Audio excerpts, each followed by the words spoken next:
Olá, tudo bem, irmãos? Bem-vindos a mais uma aula do Vem e Segue-me, tá?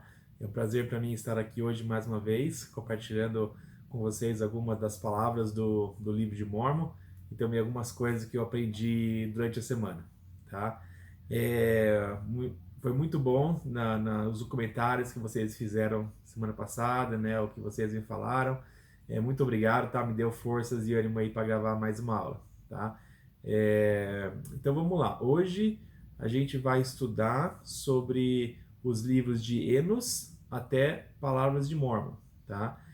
Tem muita coisa legal que a gente pode conversar. Inclusive eu já peço desculpas. Eu acho que essa aqui vai ser uma daquelas aulinhas que é um pouquinho mais extensa, né? Então se vocês acharem que é muita coisa aí para um domingo só, tal, vocês podem, né, parar o vídeo no meio, dar uma pausa aí, e continuar amanhã. Se quiser continuar mais tarde também como parte da reunião familiar, tá? Tem umas coisas bem legais aqui. Umas partes a gente vou um pouquinho mais devagar, para estudar um pouquinho mais. Algumas outras partes vou tentar passar mais rápido, porque é mais história, né?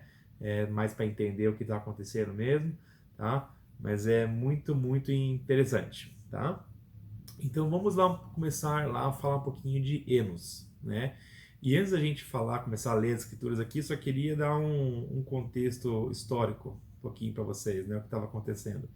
Então nós estudamos nas últimas semanas sobre Jacó, né? Então Enos, né, aqui pelo livro de Mórmon, Enos era filho de Jacó, né? E quando Jacó estava bem velhinho, lá no final de Jacó 7, né? Jacó diz que estava bem velhinho, então ele passa as placas, né, e o mandamento de continuar escrevendo nas placas para Enos, né?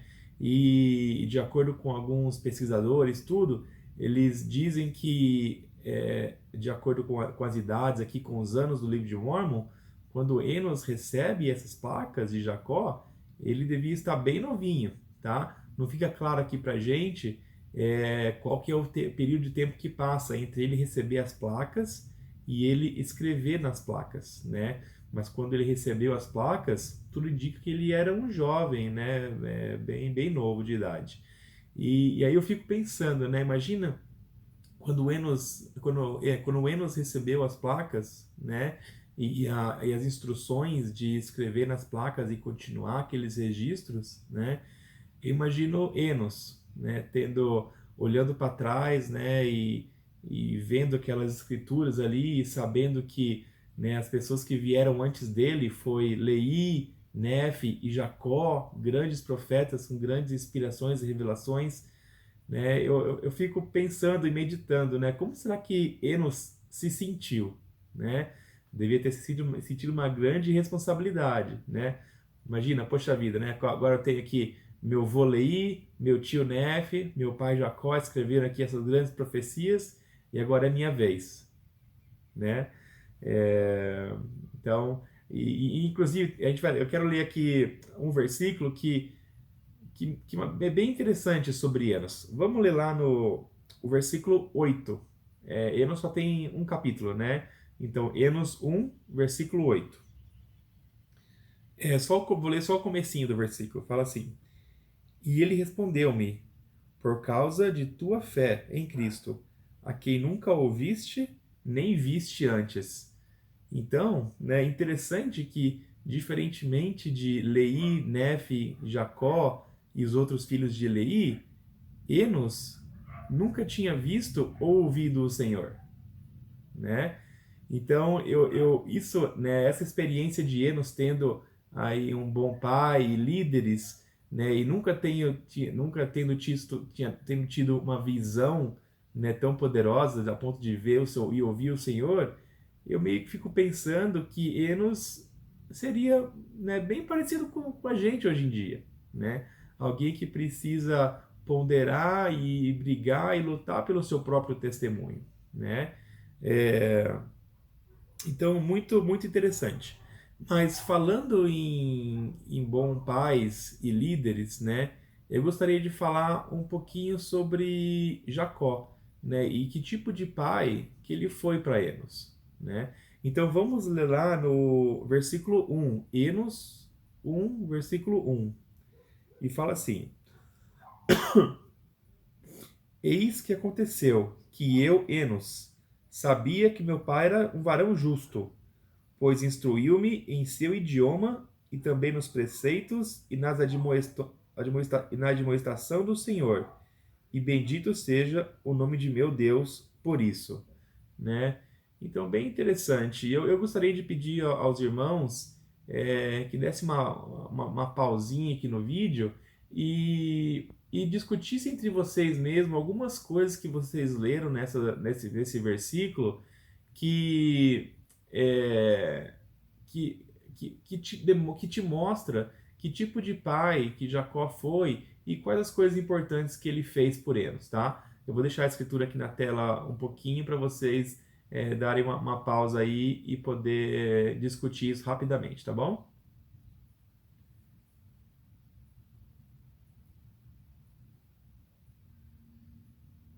Então, beleza. Espero que vocês tenham dado uma pausinha aí e conversado um pouquinho sobre esse versículo, né?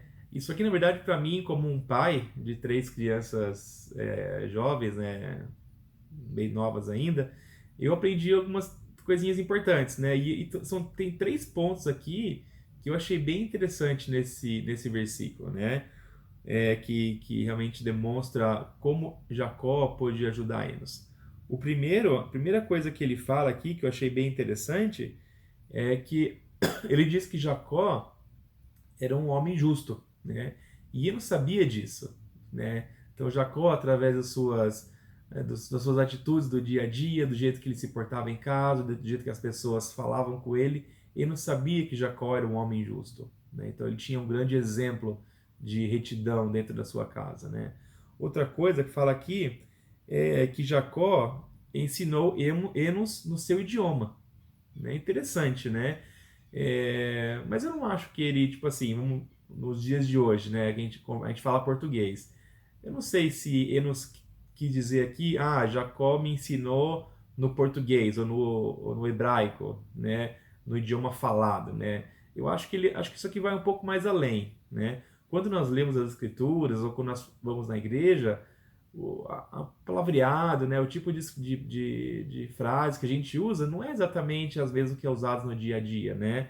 Nós temos algumas palavras diferentes nas escrituras e eu acredito que seja a mesma coisa antigamente, né?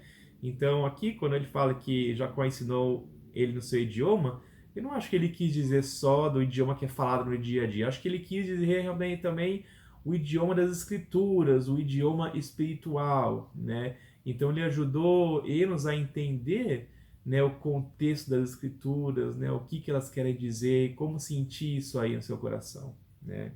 E a terceira coisa que eu achei interessante aqui é que ele instruiu Enos nos preceitos e admoestações do Senhor, né?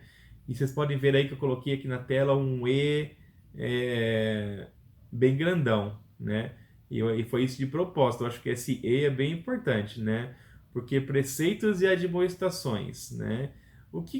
Como seria de uma criança, um jovem, se ele só fosse ensinado os preceitos, né? Só a teoria, né? As coisas boas, né? Mas nunca fosse levado uma advertência ou algum castigo, ou né, um puxão de orelha por as coisas que ele fez de errado, né? Ou do outro lado, se a gente só tivesse um jovem que cresceu com admoestações, né?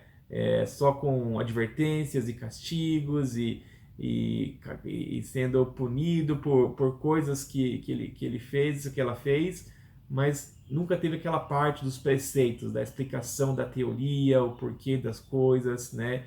Eu acho que nenhum dos dois casos por si só são casos de sucesso, né? Então acho que tem que ter um balanço entre preceito e admoestação, né? E eu acho que Jacó conseguiu fazer um bom trabalho aqui com Enos em relação a isso, né? Então é muito interessante. Mas como será que isso aqui ajudou Enos depois para frente, quando ele cresceu um pouco e chegou a hora mesmo de tomar a rédea, né, da sua própria vida? Isso é bem interessante. A gente vai ler aqui agora um versículo que vai nos ensinar um pouco mais de como isso ajudou Enos, tá?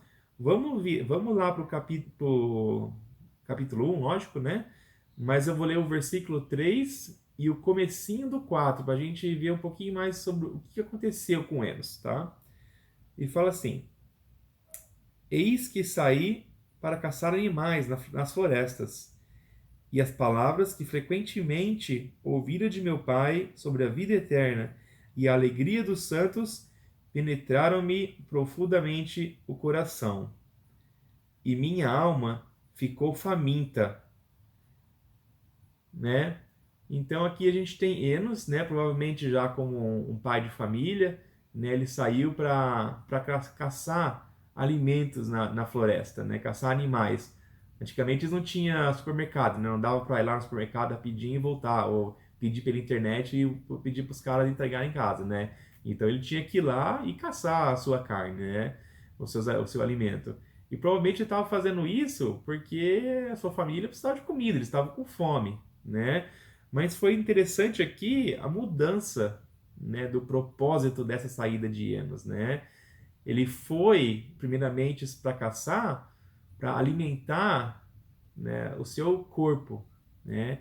E nessa experiência, né, ele mudou. O que começou depois a precisar de alimento foi a sua alma e o seu espírito, né? Ele fala aqui no 4: e minha alma ficou faminta, né? E o que ajudou ele, né, nessa mudança de coração e querer se reconciliar com o Senhor, né? Vamos lá no 3 de novo, um pedacinho do 3 que eu achei bem importante. Ele fala assim: as palavras que frequentemente ouvira de meu Pai sobre a vida eterna e a alegria dos santos penetraram-me profundamente o coração, né? Então, a gente vê de novo aqui que as palavras, as coisas que Jacó ensinava no dia a dia, né, frequentemente, que nem ele fala aqui, as coisas que Jacó passava para Enos, ajudou e teve um papel muito interessante, muito grande nessa mudança de coração que Enos teve aqui, né? Tem uma citação bem legal que eu achei do elder Neil A. Maxwell, de um discurso que ele dá na conferência de abril de 1993, que eu achei bem bonito e queria compartilhar com vocês, tá? Fala assim, ó: alguns dos melhores sermões que ouviremos serão transmitidos do púlpito da memória para um só ouvinte. Lindo isso, né? Alguns dos melhores sermões que ouviremos serão transmitidos do púlpito da nossa memória para um só ouvinte, que somos nós, né? Então, em nossas famílias, né, enquanto a gente, né, usando até hoje em dia o Vem e Segue-me, que é tão maravilhoso, mas se nós conseguirmos fazer com que o Evangelho, a alegria dos santos, o plano de Deus esteja incluído em conversas frequentes na nossa família, né, isso vai ajudar muito os nossos filhos ou as pessoas que a gente lidera, né? E mesmo que uma criança ou um jovem se afaste aí por dias, meses, até anos, né? Se ele teve aquele contato, aquelas palavras frequentes na memória dele, né? Quem sabe, né, no conhecimento, nas vontades do Senhor, um dia, né, isso que está gravado na memória dele venha tocar o coração dele, né? E a sua alma vai ficar faminta, assim como Enos. E com certeza ele vai saber aonde que ele pode procurar ajuda, né? Então isso é outra coisa que eu como um pai aprendi muito, a importância de ter essas conversas, esses ensinamentos frequentes, né, sobre o plano do nosso Pai Celestial, o Evangelho de Cristo e a alegria dos santos dentro da minha casa, dentro da minha família, né? Eu sei que no futuro pode ajudar muito os meus filhos. Legal, né? É, Outra coisa que eu achei interessante aqui da oração de Enos é como que foi a oração dele, né? Eu queria ler com os irmãos aqui alguns versículos, só frases, né, de alguns versículos que mostram um pouco de como foi a oração dele. Então eu vou colocar aqui na tela alguns versículos e só a frase que eu vou ler para vocês, tá?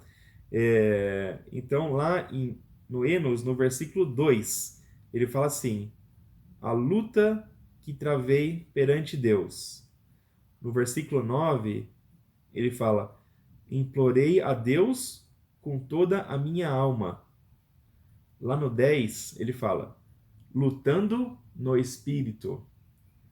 No 11, ele fala assim: roguei-lhe com muito empenho. E lá no 12, ele fala assim: empenhado com toda a diligência. Né? E tem outras palavras que você consegue achar aqui no livro de Enos que falam um pouquinho mais de como ele estava se portando durante a oração dele. Né? De acordo com essas frases aqui, né, parece que a oração dele foi uma coisa simples, foi uma coisa fácil? Não, né? A gente vê aqui que realmente essas frases são indicadores de que a oração dele realmente teve muita força, né?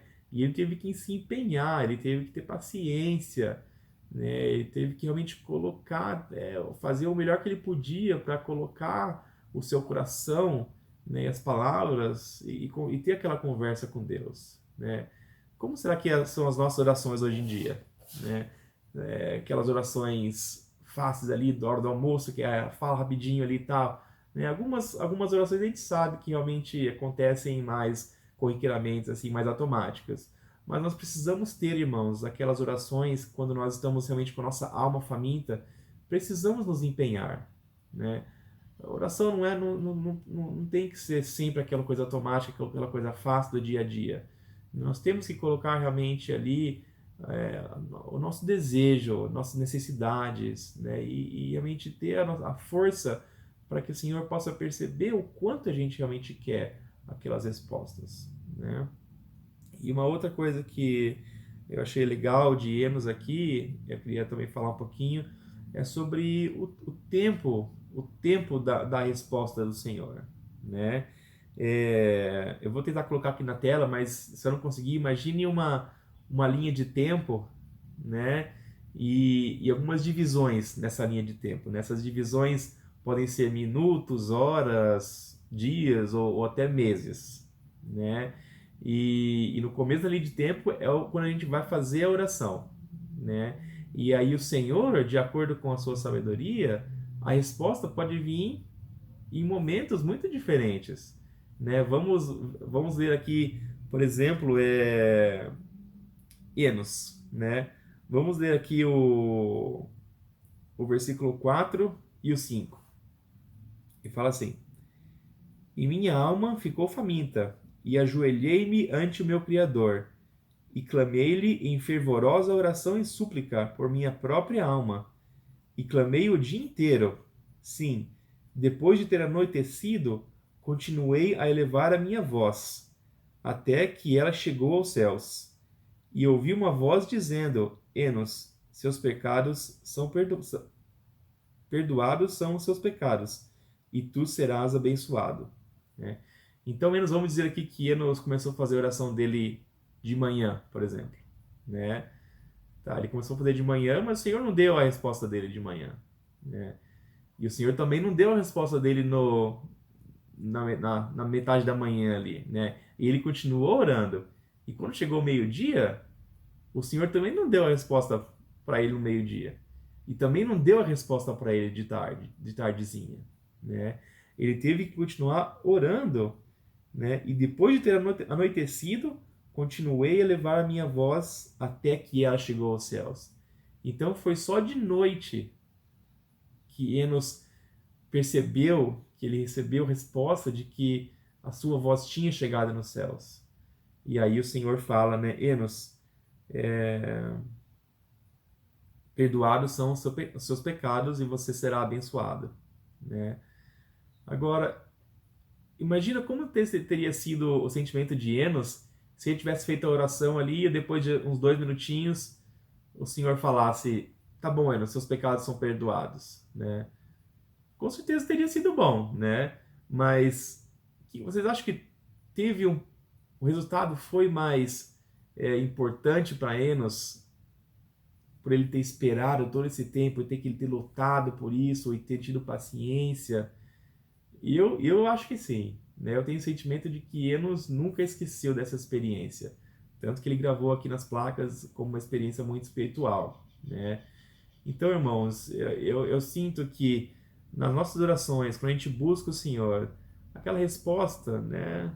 Ele não vai vir no nosso tempo, né? O Senhor é o mestre do tempo.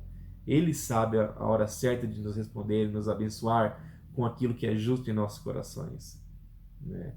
E eu tenho certeza de que se as nossas respostas precisar de paciência e, né, longanimidade e luta, né, com certeza quando essa resposta vir, ela vai ser muito mais doce, muito mais importante, impactante em nossas vidas do que se ela viesse do jeito fácil, né? Então, irmãos, então aqui são dois grandes ensinamentos sobre oração, né?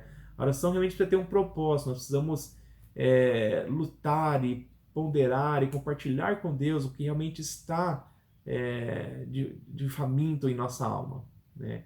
E outra coisa, que o tempo é do Senhor, né? Ele nos teve que orar o dia inteiro para que ele recebesse uma resposta, né? Uma outra coisa interessante que aconteceu com Enos durante a oração dele, mas a gente não vai ter tempo de ler aqui os versículos, vai ficar como lição de casa para vocês, é entender o que aquela conversão que estava acontecendo dentro dele, como que ela estava dirigindo as preocupações dele durante a oração, né?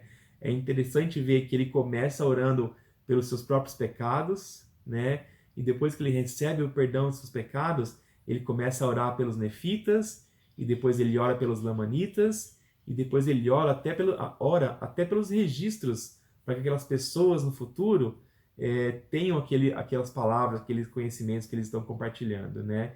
Então a gente pode ver que a sua preocupação ou o seu impacto foi crescendo de acordo com a sua conversão, né? Isso é um padrão que acontece hoje em dia também. Quanto mais nós somos convertidos dentro do nosso coração e nós, né, conseguimos que nossos pecados sejam perdoados, mais o Senhor vai nos ajudar com que a gente se preocupe e consiga tocar a vida de outras pessoas, né? A nossa família, nossa aula, nossa comunidade, nosso país, né? Então, irmãos, é bem interessante que a gente tem que se preocupar primeiro lá dentro, né? O que está de errado comigo? O que eu posso fazer? Né? E quando a gente começar a arrumar, a mudar nosso próprio coração, o nosso dia a dia, o Senhor vai nos ajudar a tocar a vida de outras pessoas, tá bom? Então isso é bem importante. O que está de errado comigo, né? Bem legal. Então eu aprendi bastante com a oração de Enos. Então tá bom. Vamos continuar então aqui, né? E vamos falar um pouquinho sobre os próximos livros aqui da nossa leitura, né? Então, depois de Enos, nós temos aqui o livro de Jarom e temos o livro de Homini, tá? Depois que Enos estava ficando velhinho, ele passou as placas para o seu filho Jarom, né? E Jarom até fala um pouquinho, a gente não vai ler aqui, mas ele até fala um pouquinho sobre Jesus Cristo e sobre, né, a vida espiritual dos nefitas naquela época, tá? Mas os outros homens que escreveram depois de Jarom, né, eles não falam, não ensinam muito de doutrina, né? Eles são bem sucintos, alguns deles têm até um versículo que ele escreve, né? E eles falam sobre as guerras que estavam acontecendo com os lamanitas naquela época, né? Eles falam um pouquinho sobre o que eles fizeram, como que eles estavam ajudando o povo nefita a se defender, mas eles falam que as guerras e as contendas estavam aumentando muito, mas não falam muito sobre Cristo e sobre como a vida espiritual das pessoas estavam impactando elas naquela época. Eu fiz até aqui uma conta aqui, né? Eu estava vendo uns vídeos na internet e eu fiz uma continha aqui de anos e número de páginas, e enquanto você tem os três primeiros escritores do livro de Mormon, Nefe, Jacó e Enos, os três juntos, né, por um período aí mais ou menos de 200 anos, eles foram responsáveis por mais ou menos 157 páginas do livro de Mórmon, enquanto outros 6, né, essa Jarom, Omni, Amaron, Quemis, Abinadom e Amaleque, né, em mais ou menos um período de 270 anos, eles escreveram mais ou menos 5 páginas do livro de Mórmon. Então a gente pode ver que realmente não foi muito, né, muitas coisas que eles escreveram, mas o que a gente tem que ficar grato é que eles passaram isso em diante. Então, eles conseguiram obedecer o mandamento de manter ali a genealogia nas placas e passarem isso para os seus descendentes, né, para que isso continuasse. Imagina se um deles, até teve um deles lá que falou, ó, eu mesmo sou um cara iníquo, não sou muito reto. Imagine se ele esquecesse das palavras, das placas e eu perdesse ou não passasse adiante, seria muito ruim.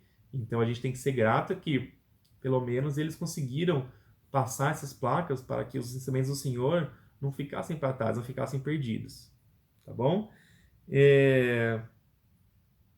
Antes de a gente continuar a leitura aqui, eu queria conversar um pouquinho com vocês sobre um assunto que vai ser bem importante depois que a gente for ler Palavras de Mormons, tá?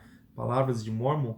É bem interessante a gente entender quais as placas que eles estavam escrevendo aqui, né? Se a gente voltar lá em 1 Nefe, acho que no capítulo 19, 18 a 19, Nefe fala que o Senhor, naquela época, o Senhor inspirou ele e deu um mandamento que ele escrevesse 2 placas, 2 jogos de placas, né? Então, Nefe, naquela época, ele escreveu o que nós conhecemos como as maiores placas de Nefe e nós temos também as menores placas de Nefe, né? As placas maiores, né? O Senhor falou que Nefe deveria escrever a história do povo com mais detalhes do que estava acontecendo no dia a dia, sobre as guerras, né? E que nas placas menores ele deveria focar no quê? No Evangelho, naquelas coisas mais importantes, nas profecias, nas revelações, nas coisas espirituais, né?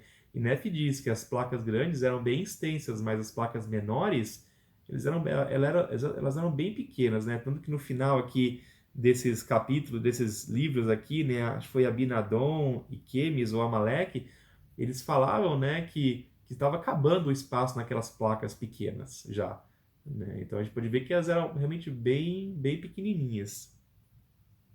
Então o que aconteceu? As placas grandes, né, as maiores placas de Nefe, depois que Nefe morreu, essas placas foram passando de rei em rei, né? Como a gente leu lá na semana retrasada, depois que Nefe morreu, Jacó foi chamado para ser o sumo sacerdote, o profeta, e outro homem foi chamado para ser o rei, né? Então os reis foram passando essas placas maiores de Nefe, foram escrevendo, até que um dia essas placas maiores chegaram na mão do rei Benjamim, né? Que foi o rei que a gente vai ler aqui daqui a um pouquinho sobre o rei Benjamim e também depois em Mosias. E as placas menores de Nefe são essas placas que nós estamos estudando, né? Que depois que Nefe morreu, ele passou para Jacó, né? E aí Jacó foi passando, né? Jacó passou para Jarom, que foi para Omni, Amaron, Quemis, Abinadom e até chegar em Amaleque, né? Mas aí quando chegou em Amaleque, né, o que aconteceu com essas placas? Vamos ler lá no... A gente vai lá para o livro de Omni agora e vamos ler o versículo 25 do livro de Omni. Deixa eu chegar lá. E fala assim, isso aqui é Amaleque falando, que é a última dos escritores aqui que estavam com as placas menores, tá? Então fala assim, e aconteceu que comecei a envelhecer, e não tendo descendentes, e sabendo ser o rei Benjamim, um homem justo diante do Senhor, entreguei-lhe, portanto, essas placas, exortando todos os homens a virem a Cristo, os santos de Israel, e acreditarem em profecias e em revelações, e no ministério de anjos, e no dom de línguas, e no dom de interpretação de línguas, e em todas as coisas que são boas, pois nada há que seja bom que não venha do Senhor, e o que é mal vem do diabo, né? Então, o que que Amaleque falou aqui, né? Ele falou, ó, eu não tenho filho, né? Eu não tenho descendência, e eu vejo que o rei Benjamim é uma pessoa justa, uma pessoa temente a Deus, então eu vou entregar essas placas menores para ele, né? Não fica muito claro aqui nas escrituras se, né, se Amaleque não se sentiu à vontade de entregar a algum irmão, porque entre esses homens aqui que pegaram as placas, não eram todos filhos um do outro. Às vezes eles passavam por um irmão também, né? Mas Amaleque não. Então não sei se não tinha nenhum membro da família ali que ele sentia firmeza, que ia continuar aquele trabalho, ou se foi uma inspiração do Senhor mesmo, né, de passar essas placas para o rei Benjamim, né? Não fica muito claro os motivos porque ele passou para o rei Benjamim, né? Mas é importante a gente saber então que agora o rei Benjamim está com as duas placas em mãos, as placas maiores de Nefe, que é a história do povo, e as placas menores, que são as placas mais espirituais, com as profecias, né? Que os profetas estavam ensinando para o povo, né? Mas antes de de Amaleque entregar as placas para o rei Benjamim, ele conta um pouquinho do que aconteceu ali na época dele, que ele estava vivendo ali, né? Então vamos ler ali, porque tem umas. A gente vai passar bem rapidinho aqui por essa parte, mas é interessante. Vamos ler lá em Omni ainda, vamos voltar para o versículo 12, tá? Fala assim: E eis que eu sou Amaleque, filho de Abinadom. Eis que vos direi algo sobre Mosias, que foi proclamado rei na terra de Zaraela. Pois eis que, tendo ele sido avisado pelo Senhor de que deveria fugir da terra de Nefe para o deserto, levando consigo todos os que quisessem ouvir a voz do Senhor. Né? Então, o que Amaleque falou aqui? Né? Lembra que eu falei que as contendas, as guerras com os lamanitas, elas estavam crescendo muito, né? E estava ficando meio difícil viver ali, estava muito perigoso, né? Então, assim como o Senhor já tinha feito com Lei, né, que eles fugiram de Jerusalém, e com Nefe também, quando eles se separaram dos lamanitas, né, depois de chegar na Terra Prometida, de novo a gente vê aqui o Senhor pedindo para Mosias pegar, né, as pessoas que queriam ouvir a sua palavra e que fugissem para o deserto mais uma vez, né? Então tem um mapinha que eu consegui aqui na internet, eu consegui em inglês, tá? Então não vamos ficar prestando atenção em nome de lugares, né? Aí tudo. E outra coisa que é bem interessante que eu li essa semana, qualquer mapa do livro de Mormon, né? Ele não deve ser interpretado como um lugar específico da América do Sul, do Norte, né? Todos os mapas, a geografia que a gente vê, que a gente acha sobre o livro de Mormon, né, ela deve ser considerada pelo que o livro de Mormon nos ensina, né? Que essa terra fica no sul, que essa terra fica no norte, que essa terra é mais alta do que essa, a gente tem o Mar do Leste, o Mar do Oeste, né? Mas não significa que isso aqui seja, por exemplo, a América Central, a América do Norte, a América do Sul. A gente não sabe disso, né? Então esse mapa foi construído por pesquisadores de acordo com as coisas que fala o livro de Mormon, né? Os limites do deserto, né? E por onde chegou Leí, né? E essas coisas, né? Então a gente vê aqui que os nefitas eles estavam na terra de Nefe, né? Que fica meio pro sul aqui, né? E quando Mosias fugiu, eles fugiram e ele aqui que a gente vê aqui no versículo 12, ele achou o povo de Zaraela, né? Então eles foram para o norte ali, né, fugindo dos Lamanitas e encontraram o povo de Zaraela, tá? O povo de Zaraela, eles também eles podem ser chamados, acho que são até chamados no livro de Mormon algumas vezes sobre como se fossem os molequitas, né? Um moleque, ele foi um filho do rei de Zedequias, lá de Jerusalém. e ele fugiu com o povo e o Senhor trouxe ele para as Américas também, para a Terra Prometida, né? Então eles podem ser conhecidos como o povo de Zaraela ou também como os Mulequitas, tá? Então a gente vê que Mosias, né, essas pessoas que seguiram ele, chegaram até esse povo de Zaraela e encontraram eles. Né, e conversando, eles viram, não foi tão fácil a conversa, porque eles tiveram que aprender as línguas, a língua do povo de Zaraela tinha meio se perdido todos esses anos. Mas eles viram que o povo de Zaraena, eles saíram de Jerusalém mais ou menos na mesma época que Leí e sua família também saíram de Jerusalém. Então foi um outro povo que foi guiado pelo Senhor para a Terra Prometida. Mas eles não tinham livros, não tinham registros, né? Então foi muito bom para eles encontrar Mosias, né? Tanto que Mosias foi feito rei, né? Mosias foi nomeado rei daquele povo por causa do seu conhecimento e das placas de latão que ele tinha com ele, né? E todo o seu conhecimento, né? Então é bom para a gente ver, ter um pouco mais de conhecimento sobre essa história, né? Outra coisa que eles aprenderam também com esse povo é bem interessante. Vamos ler ali no versículo 21 e o 22 de Omni. Fala assim: E relatavam a história de um certo Coriantumr e a matança de seu povo. E Coriantumr fora descoberto pelo povo de Zaraenla e habitara com eles pelo espaço de 9 luas. Continham também algumas palavras a respeito de seus pais. E seus primeiros pais tinham vindo da torre na ocasião em que o Senhor confundira a língua do povo, e a severidade do Senhor caíra sobre eles, de acordo com seus juízos, que são justos, e seus ossos estão espalhados na terra do norte, né?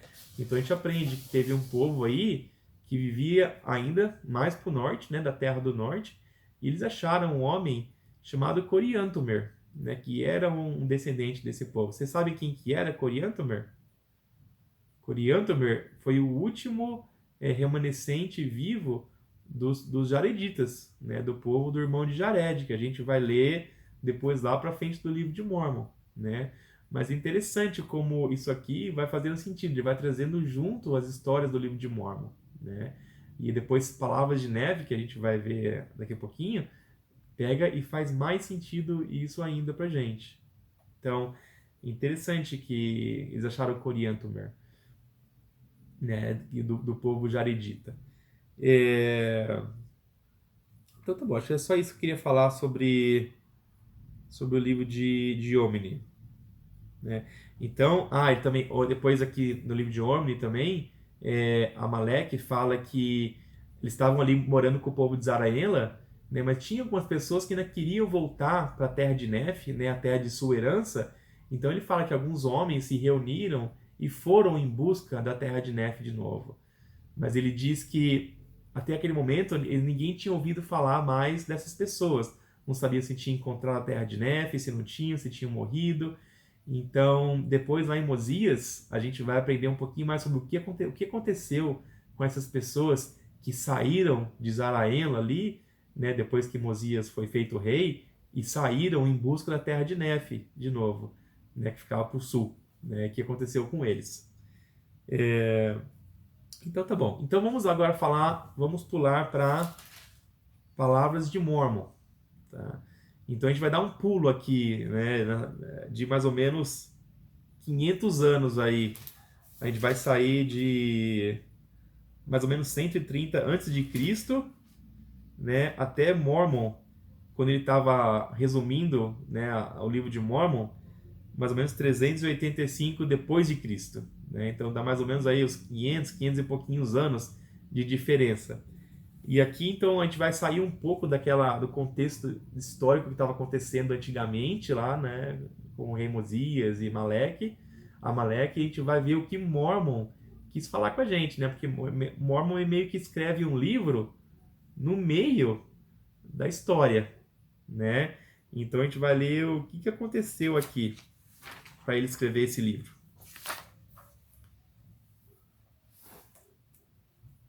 Antes da gente falar um pouquinho sobre Mormon aqui, eu queria fazer uma pergunta para vocês, né? a gente sabe que Mormon, ele resumiu grande parte do livro de Mormon, né? E ele fez isso através de placas, né? E no final da sua vida, ele estava lá na caverna, estava escondido, fazendo esse resumo, né? Quantas placas vocês acham que tinha nessa biblioteca de Mormon, nessa caverna dele? Vocês têm alguma ideia? Ele fala algumas vezes eles falam que o que ele estava escrevendo não podia ser nem a centésima parte de toda a história do povo, né? Então ele tinha pelo menos 100 vezes mais do que tinha nas placas de ouro, que depois Moroni entregou para Joseph Smith, né? Eu estava pesquisando em alguns professores estudantes da BYU, eles fizeram uma caverna virtual de Mormon. Tava até mostrando pro bispo ontem aqui em casa. É, Então eles fizeram mais ou menos uma conta, né, do tamanho das placas de ouro e o tanto que, né, de acordo com inspirações e estudos, como que seria, quantas placas teriam nessa caverna de Mormon, né? Aí eu peguei uma imagem aqui do arquivo virtual que eles disponibilizam, né? Então dá para ver aqui o tanto de placa que realmente Mormon tinha para resumir, né? Então, quando Mormon fala que ele teve que resumir as placas, eram muitas placas, né? Então, o que que estava acontecendo? Mormon, ele estava resumindo as placas maiores de Nefe, né? De acordo com o que a gente viu, eram aquelas placas que tinham passado de rei em rei e continham a história do povo, né? As coisas, as guerras, né? O que estava acontecendo no dia a dia, né? E é isso que Mormon estava resumindo até aquele momento, né? Então, a gente inclusive sabe que tinha, né, que nem Neff fala no começo, tinha um livro de Leí, né? Depois, antes de Neff escrever, tinha também um livro que Leí tinha escrito, né? Que fazia parte do resumo de Mormon. Mas vamos ver o que aconteceu. Vamos ler lá em Palavras de Mormon, no capítulo 1, versículo 3. Diz assim: E agora digo alguma coisa acerca do que escrevi, porque depois de haver feito um resumo das placas de Nefe até o governo deste rei Benjamim, de quem Amaleque falou, examinei os registros que haviam sido entregues em minhas mãos e encontrei essas placas que continham esse pequeno relato dos profetas, de Jacó até o governo deste rei Benjamim, e também muitas das palavras de Nefe, né? Então, a gente vê que Mormon ele estava resumindo as placas grandes de Nefe e no meio dos registros ali ele achou um pequeno bloco de placas, né, que eram as palavras dos profetas. Nefe, Jacó, Enos e tudo isso aqui que a gente está lendo aqui, né?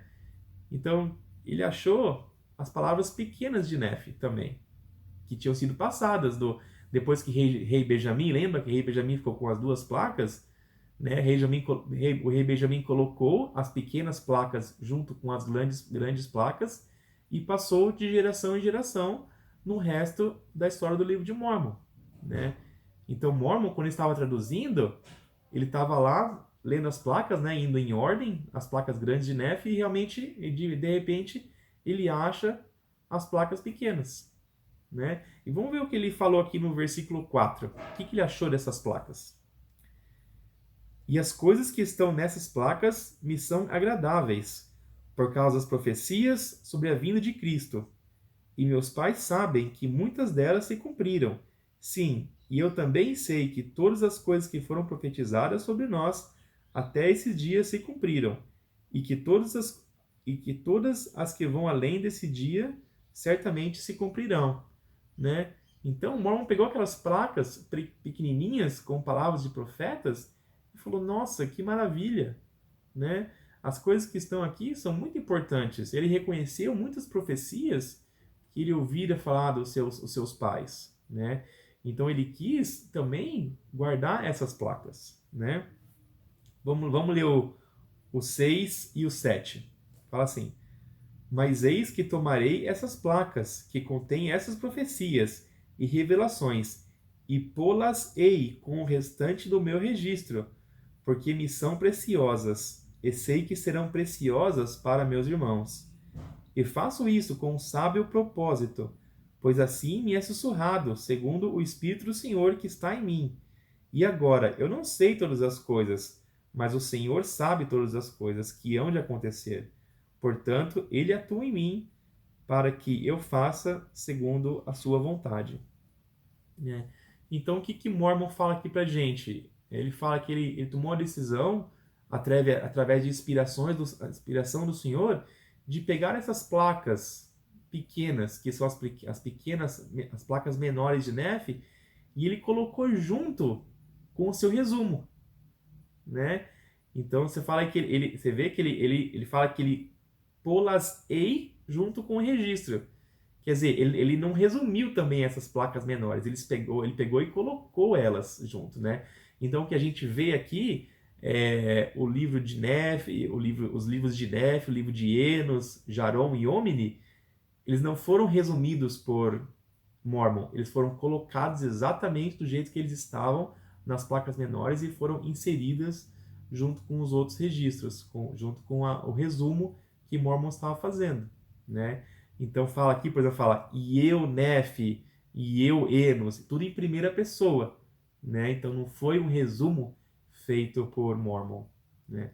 Interessante que ele fala aqui, assim como Neph, quando Neph fez os dois jogos de placas, as placas menores e as placas maiores, ele explicou que ele não sabia o real motivo daquilo. Somente sabia que Deus tinha mandado, inspirado ele a fazer assim, mesma coisa que Mormon falou aqui. Eu não entendo, né, por todas as coisas, mas eu sei que o Senhor me inspirou a fazer isso, né?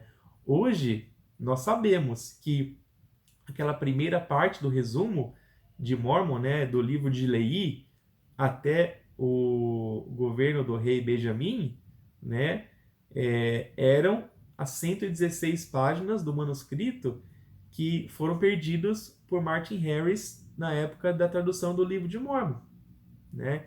Então o Senhor já sabia lá atrás que isso iria acontecer. E ele pediu para que Neph, Jacó, Enos e os profetas pegassem as coisas mais importantes que eles tinham para ensinar e colocassem em outras placas menores, para que essas placas pudessem ser preservadas. Imagine se isso não fosse de conhecimento e se Neph e Mosias não fossem inspirados a agir desse jeito com as placas. Talvez a gente ia ter perdido grandes ensinamentos de Elei, Neph e os profetas, né? Então eu espero que, Palavras de Mormon, ele é meio que uma ponte entre as placas menores de Neph e as placas maiores de Neph. Porque daqui para frente, se você ler depois aqui o resto das palavras de Mormon, o que eles falam? Ele fala que o rei Benjamim pegou essas placas menores e colocou junto com as placas maiores. Então, de Mosias em diante, não existem mais dois jogos de placas. Aí vão ser um jogo de placa só, que vão ser as placas maiores de Neph, porque as placas menores tinha acabado o espaço já, né? Então o rei Benjamim colocou elas junto nas placas maiores. Os reis, depois o rei, né, Mosias, o rei Benjamim, depois, né, toda a história do livro de Mormon, eles vão ser escritas nas placas maiores de Neph, que um dia vão chegar para Mormon, né, e vão ser guardados naquela estante da caverna dele para ele poder resumir, né? Muito interessante aprender um pouquinho mais sobre a história do que aconteceu com as placas, né? É, Bom, eu espero que essa aula tenha sido de proveito para os irmãos. Eu realmente aprendi muito. Eu acho muito legal, né, aprender a parte espiritual e ao mesmo tempo aprender um pouco da história, o que estava acontecendo, né, com as placas, com o povo, né, o vai e vem daqui para lá. Acho que ajuda a gente a aprender. Eu sou muito grato pelo livro de Mormon. Eu estou aprendendo muito quando eu preparo essas aulas. E está sendo um grande prazer para mim compartilhar com vocês, tá? Eu tenho realmente, de novo, um testemunho que eu sei que o livro de Mormon foi escrito por profetas inspirados. E eu sou grato por eles terem obedecido os mandamentos e as inspirações do Senhor, para que a gente possa ter esse livro tão maravilhoso em nossos dias. Tá?